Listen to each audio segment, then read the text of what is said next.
আজকে সকালটা না একটু অন্যরকম ভাবেই শুরু হলো। আকাশের যা অবস্থা, মেঘের আড়াল থেকে আজ সূর্যের আলো উঁকি দেবে বলে তো মনে হচ্ছে না।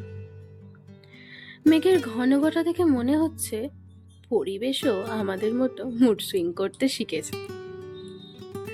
আমরা প্রায় ছোট ছোট মুহূর্তগুলো এড়িয়ে চলে যাই। কখনো কখনো এটা ভাবি যে ছোট ছোট এফোর্টস গুলো কি গুরুত্ব রাখে? হ্যাঁ, আসলেই রাখে।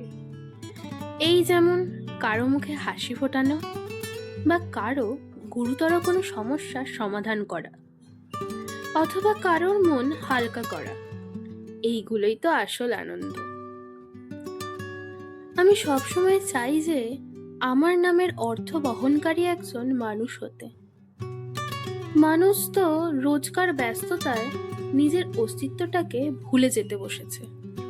যে কোনো অচেনা মানুষ যার কথায় মুগ্ধ হয়ে যাবে আর মনোমুগ্ধ হয়ে তার কথা শুনবে, যার হাসিতে অন্ধকারাচ্ছন্ন মানুষ আলোর দিশা খুঁজে পাবে, যার কথা জ্ঞানের হবে না, তার কথা হবে আমাদের শহরের মৃতপ্রায় মানুষগুলোর বাঁচার রসদ, নতুন করে নিজেকে চিনতে শেখাবে। সবশেষে বলবো, যারা নিজেকে নিয়ে ভাবতো না তারা নিজেদের যত্ন নিতে শিখত, পাশাপাশি নিজেকে ভালো রাখতে আর ভালোবাসতে শিখবে।